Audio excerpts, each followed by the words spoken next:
Hi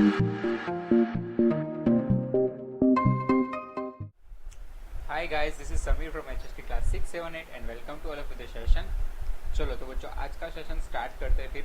okay, हम पहुंचे थे एसएस में lesson number 6 effects of the British rule in India. ठीक है, जो भी ब्रिटिश रूल इंडिया में आए उसके वजह से इंडिया में कौन से अफेक्ट हुए, ठीक है, कौन से नुकसान हुए, वो सारी चीज़ें हमने देखी थी. ओके, कि सोशल लाइफ पे और फिर जो भी फार्मर्स है उन पे क्या क्या जुल्म होने लगे थे. ओके, फिर उनको क्या क्या चुकाना पड़ रहा था, कितने पैसे चुकाने पड़ रहे थे उनको. ये सारे पैसे जो भी रहते थे वो चुकाने के लिए वो अपना क्या बेच देते थे, ज्वेलरी बेच देते थे. और सभी कुछ न कुछ करके क्या करते थे, अपना वो सारा रेवेन्यू जो चुकाना रहता है वो चुका देते थे. ओके, तो इसी वजह से गरीब होने लगे थे लोग.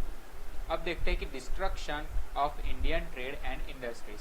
तो the handloom of India supply textile to the markets of Asia and Europe. देखो, एशिया और यूरोप में है ना टेक्सटाइल का जो मार्केट था, उसमें जो कपड़ा, यहाँ से जो कपड़े जाते थे, ठीक है, यहाँ से जो कापड़ जाता था, फैब्रिक जाता था, वो फैब्रिक इंडिया से एक्सपोर्ट किया जाता था. ओके, और इंडिया से ही एशिया और यूरोप के मार्केट में भेजा जाता था. And the traders from the European countries use to come to India to purchase commodities. Okay, जो देखो वहाँ के जो ट्रेडर्स थे ना, कहाँ के, यूरोप के और फिर एशिया के जो भी ट्रेडर्स थे वो कहाँ पर आते थे, इंडिया में आते थे बहुत सारी चीज़ें लेने के लिए, चीज़ें खरीदने के लिए. And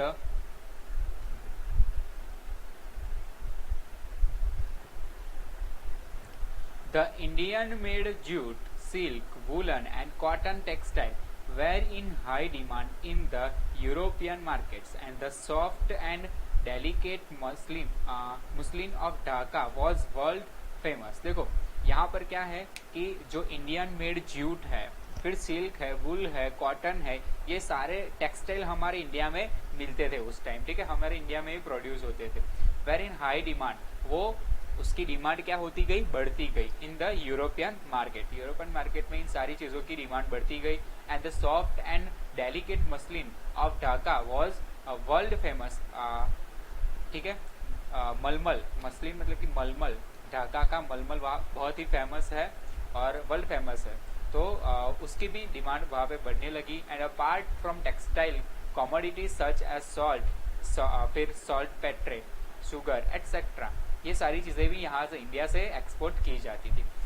where exported in exchange of tremendous amount of bullion, gold and silver. देखो, और उसकी जो अमाउंट रहती थी किसकी, बुलियन, बुलियन मतलब कि गोल्ड और सिल्वर की, वो बहुत ही ज़्यादा मात्रा में रहती थी. ठीक है,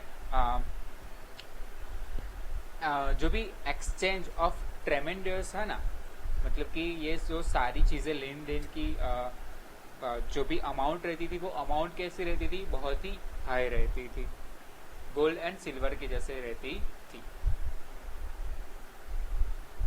the whole scenario change as the British rule was implemented. The flow of bullion, gold and silver got reversed. And in the beginning of the Industrial Revolution, the British took 500 crore rupees as per today's standard only from Bengal during their rule. And just imagine the wealth the British would have accumulated from the whole country. देखो अभी क्या हुआ कि जो पूरा scenario है ना, वो सिनेरियो चेंज होने लगा.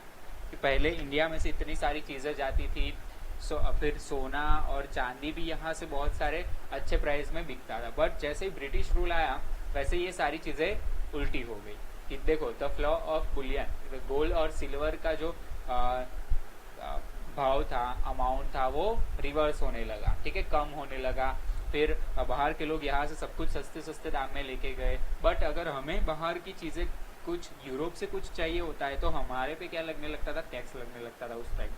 And in the beginning of the industrial revolution, और जब इंडस्ट्रीज की क्रांति आई, मतलब कि जब इंडस्ट्रीज आगे बढ़ने लगी, तो ब्रिटिश ने क्या किया, 500 करोड़ रुपए पर टुडेज स्टैंडर्ड, मतलब कि आज के 500 करोड़ रुपए, ओके, आज के टाइम के 500 करोड़ रुपए सिर्फ बंगाल में से वो लोग क्या करते थे, कमा लेते थे। कौन? ब्रिटिशर्स। और वैसे ही ब्रिटिशर्स ने पूरे कंट्री पे क्या करके रखा था, राज करके रखा था। तो सोचो कि उनकी वेल्थ कितनी होगी। ओके, ब्रिटिशर्स कितना कमाते होंगे उस टाइम, कितना सारा पैसा हमसे ही ले गए थे। चलो, थिंग्स टू नो में ऐसा है कि it is not surprising today to talk about lakhs and crore of rupees. अभी आज के दिनों में लाख और करोड़ रुपए की बात करना सरप्राइजिंग नहीं है, but find out from your grand parents about the value of 1,000 rupees 50 years ago. अगर 50 साल के पहले 50 साल पहले की बात करो तो आपके ग्रैंड पेरेंट्स मतलब कि आपके पापा को, फिर आपके दादा नानी, दादा दादी को पूछ के देखो कि उस टाइम जो 1,000 रुपीज थे, 1,000 रुपीज की कितनी वैल्यू कहलाती थी। Why were coins larger in size those day. और उस टाइम जो कॉइन्स थे वो कैसे बड़े बड़े साइज में रहते थे।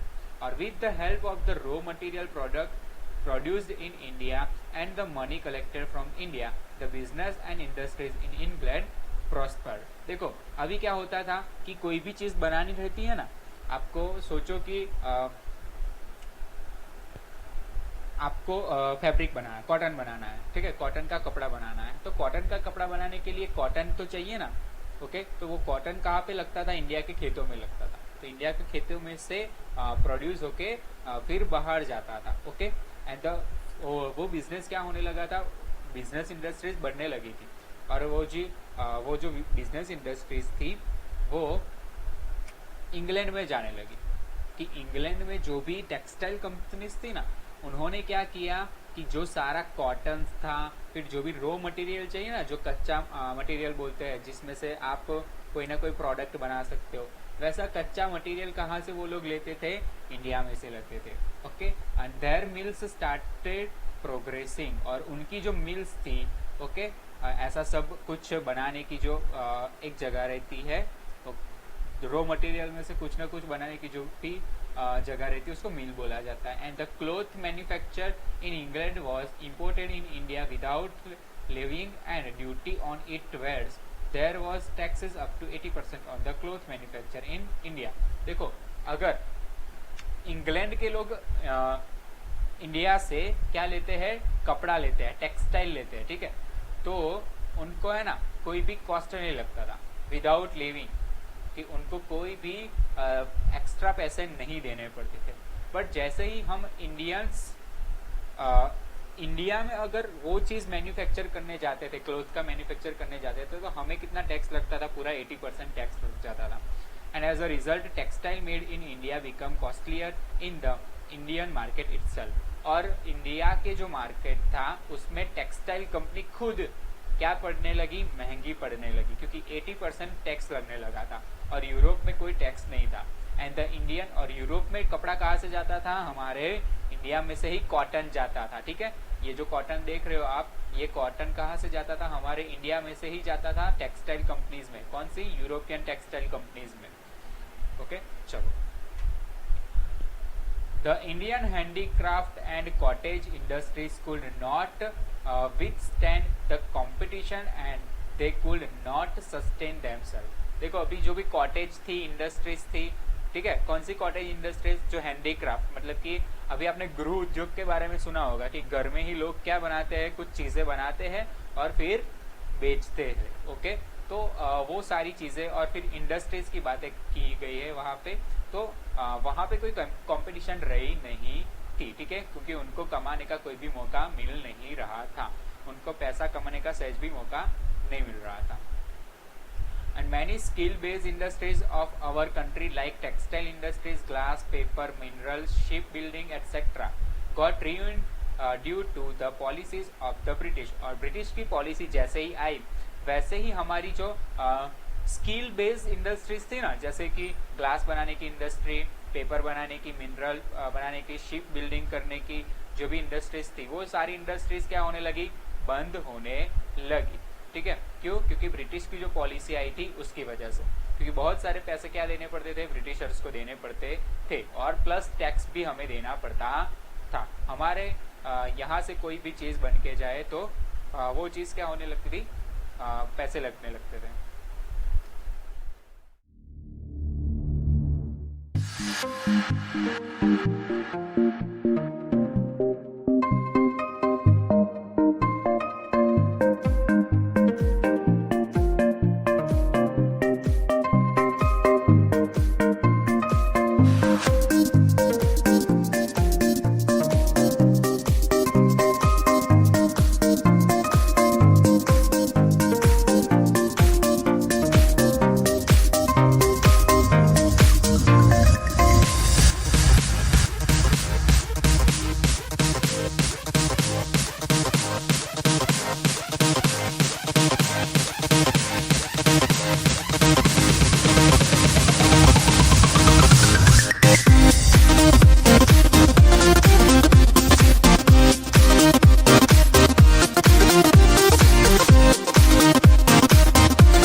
जो भी पेपर्स थे, ग्लास थे, मिनरल्स थे, शिप बिल्डिंग थे, ये सारी चीज़ें जो स्किल बेस्ड इंडस्ट्रीज थी, वो स्किल बेस्ड इंडस्ट्रीज क्या होने लगी, धीरे धीरे बंद होने लगी। ठीक है, क्योंकि उनके पास पैसा कमाने का मौका तो था, पर उसके सामने उनको टैक्स इतना ज़्यादा देना पड़ता था कि उनका बिजनेस चल नहीं पाता था इतने अच्छे से। ओके, तो lakhs of skilled workers become unemployed and gradually the poor workers of rural areas of India become poorer. Okay, देखो जो भी स्किल बेस्ड वर्कर थे ना, लाखों की तादाद में क्या थे, स्किल बेस्ड वर्कर थे। ठीक है, उनके पास बहुत सारी अच्छी अच्छी स्किल थी, वो क्या हो गए, अनएम्प्लॉय हो गए, क्योंकि स्किल बेस्ड जो भी इंडस्ट्रीज थी वो बंद हो गई। उसकी वजह से वो क्या होने लगे, अनएम्प्लॉय होने लगे, और अनएम्प्लॉय की वजह से वो लोग गरीब भी होने लगे, और रूरल एरिया अपना डेवलप होने लगा। रूरल एरिया, रूरल में, पुअरर में डेवलप होने लगा, गरीब और गरीब बनते गए। ठीक है, चलो अब देखते हैं कि सस्पिशियन अबाउट द रिफॉर्मर्स। जो भी रिफॉर्मर्स थे ना, कि इंडिया को अभी आज़ादी दिलवानी है, इनसे ब्रिटिशरों से छुटकारा दिलवाना है, तो उनके पर क्या रहता था, थोड़ा शक रहता था। तो अब वो बातें करते हैं कि क्या था उसमें। तो when William Bentinck came to India, liberal thinking was getting its strong hold in England. देखो, जब विलियम बेंटिंग कहाँ पर आए, इंडिया में आए, तो जो भी लिबरल थिंकिंग थी ना, was getting it strong hold, वो स्ट्रॉन्ग हो गई इंग्लैंड में, कि this way of thinking slowly reach India, और the British rulers started taking interest in lives of people of India। देखो अभी क्या होने लगा कि ब्रिटिश, ये जो कि बेंटिंक जब आया ना इंडिया में तब वो इंडिया की तरफ था। ओके, तो ब्रिटिशर्स ने क्या सोचा कि अभी ऐसा होने लगा कि हमारे ही आदमी इंडियन के तरफ होने लगे तो क्या होने लगेगा कि धीरे धीरे इंडिया रीच होने लगेगा। तो ब्रिटिश रूलर्स ने क्या किया कि पीपल्स ऑफ इंडिया, इंडिया के जो भी पीपल थे ना उनमें थोड़ा इंटरेस्ट लिया उन्होंने, ठीक है, उनके जीवन में थोड़ा सा इंटरेस्ट लिया। उन्होंने सोचा कि हम इनको कुछ जीवन दान देते हैं तो वो लोग क्या कर पाएंगे, अपना अच्छे से सर्वाइव कर पाएंगे और हम पे भरोसा कर पाएंगे। तो Lord William Bentinck become quite popular in India by introducing few beneficial reforms. अभी लॉर्ड विलियम बेंटिंक क्या लाए, थोड़े से बेनिफिशियल रिफॉर्म्स लाए इंडिया में, ठीक है, कि थोड़े से फायदा कारक हो, इंडियन पीपल्स को क्या हो, अच्छा सा फायदा हो। तो during his time Indian started getting job in company administration.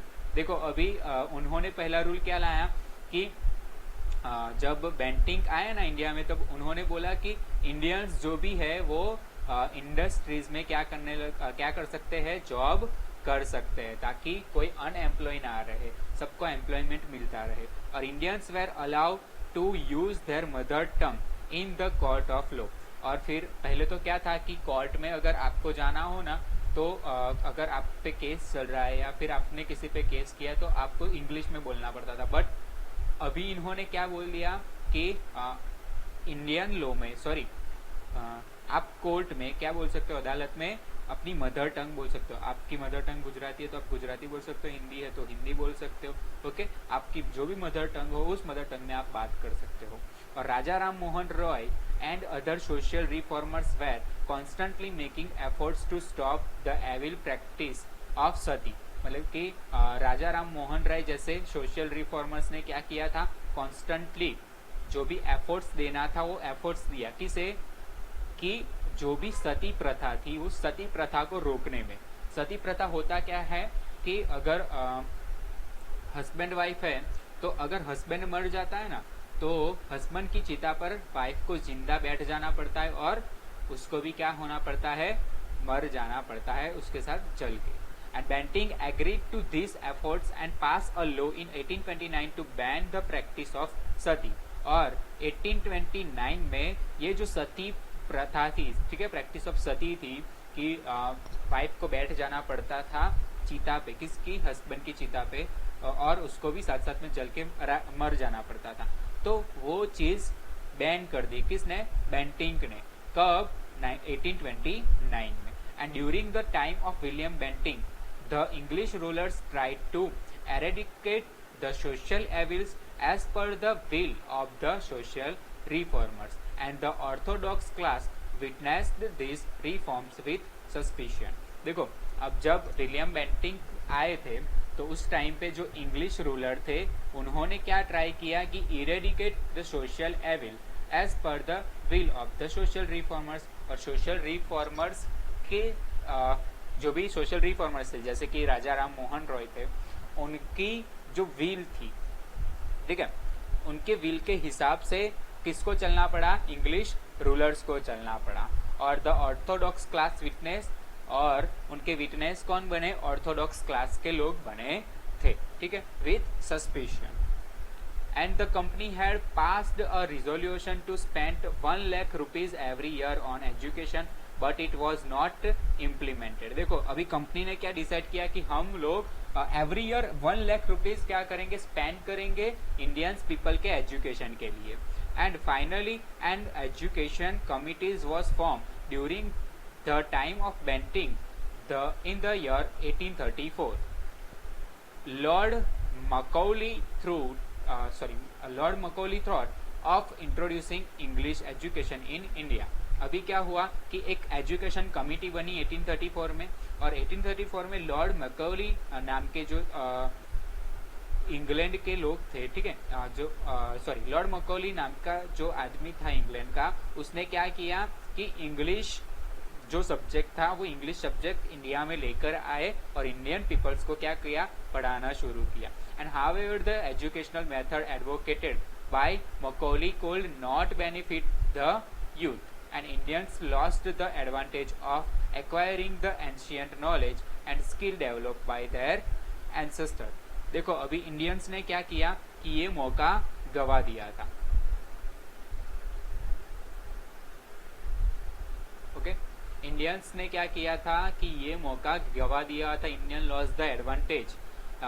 ये जो भी इंग्लिश एजुकेशन हमारे इंडिया में आया, ठीक है, मकौली जो भी इंग्लिश एजुकेशन हमारे इंडिया में लेकर आया, उस इंग्लिश को हमारे इंडियंस ने क्या किया, थोड़ा सा ठुकराया. तो इंडियंस को क्या गया, थोड़ा सा लॉस्ट गया. Lost the advantage of acquiring the ancient knowledge. पुराने जमाने का जो भी नॉलेज लेना चाहिए था उन लोगों को, वो नॉलेज उन्होंने क्या कर दिया, नहीं ले पाए वो लोग. उनको ये लॉस्ट हुआ. And the method of British education system was opposed by a number of intellectuals, and Mahatma Gandhi called is to give millions of knowledge of English is to enslave them, that by receiving English education we have enslaved the nation. And later 3 universities were established in 1857. The Britishers could get educated workforce due to the introduction of English education, and alongside it also developed nationalistic thinking among the educated Indians. देखो अभी क्या हुआ कि जब ये English study हमारे इधर आई India में, तो महात्मा गांधी ने क्या कहा, टू गिव मिलियंस नॉलेज. आप मिलियंस नॉलेज दे दो, किसका, इंग्लिश का, is to enslave them. And that by receiving English education, और अगर उन लोगों ने रिसीव कर लिया इंग्लिश एजुकेशन तो we have enslave the nation. तो हम नेशन को क्या करेंगे, एनस्लेव कर रहे हैं, ऐसा बोला गया. ठीक है. और लेटर 3 यूनिवर्सिटी, और उसके बाद 3 यूनिवर्सिटी इस्टेब्लिश हुई 1857 में. और जो ब्रिटिशर्स थे could get educated workforce due to the introduction of English education, and alongside it also develop nationalistic thinking. ठीक है. और एक तरफ क्या होने लगा, नेशनलिस्टिक थिंकिंग भी डेवलप होने लगी, क्योंकि एजुकेशन आने लगा था इंडिया में, इसकी वजह से. ओके, चलो. तो many machines were invented to facilitate the industries, transport and communication. ठीक है. देखो मैनी मशीन्स थे जो इन्वेंट हुए टू फैसिलिटेट द इंडस्ट्रीज के अंदर मशीन्स भी तो चाहिए, तो नए नए मशीन भी इन्वेंट होने लगे. फिर ट्रांसपोर्ट के लिए और कम्युनिकेशन के लिए भी नए नए चीज़ें आने लगी, मतलब कि ट्रक आने लगे, बसेस आने लगे ट्रांसपोर्ट के लिए, और कम्युनिकेशन के लिए जो मोबाइल फ़ोन था उनका भी इन्वेंशन होने लगा. And considering the convenience in running administration and strategies, importance for the military, and the Britishers introduced the railway in India. अभी क्या हुआ, इंडिया में रेलवे भी आना स्टार्ट हुआ. ओके, चलो. नई नई रेलवे स्टेशन भी बनने लगे और रेलवे पाथ भी नए नए शुरू होने लगे. In order to maintain and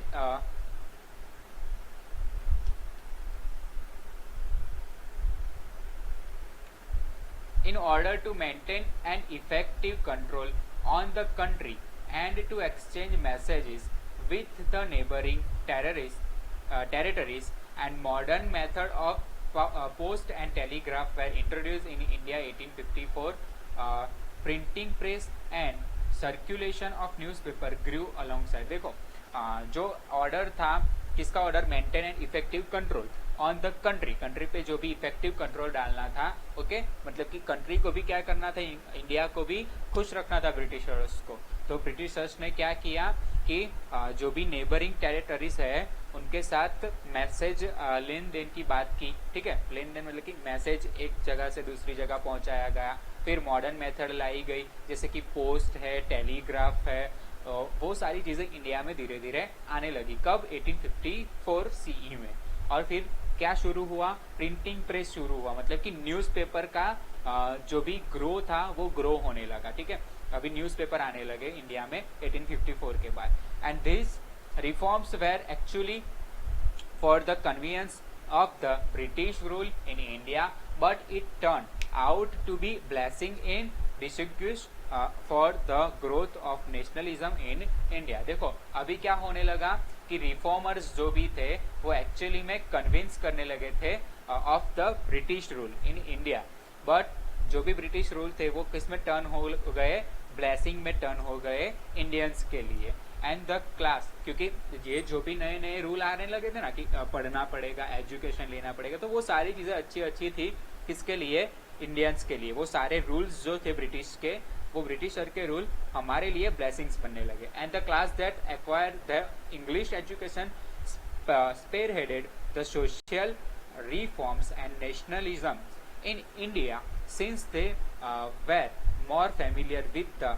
contemporary development in the world around and the post and telegraph through people closer। देखो इतने सारे रूल्स लाए नए नए, तो उसकी वजह से एजुकेशन का ग्रोथ हुआ हमारे इंडियंस में। ओके, और जो भी नेशनलिज्म था वो इंडिया में क्या होने लगा, बढ़ने लगा और फेमिलियर होने लगा ब्रिटिशर्स के साथ, और हमारा क्या होने लगा, डेवलपमेंट होने लगा दुनिया के आसपास, हमारा भी एक नाम बनने लगा।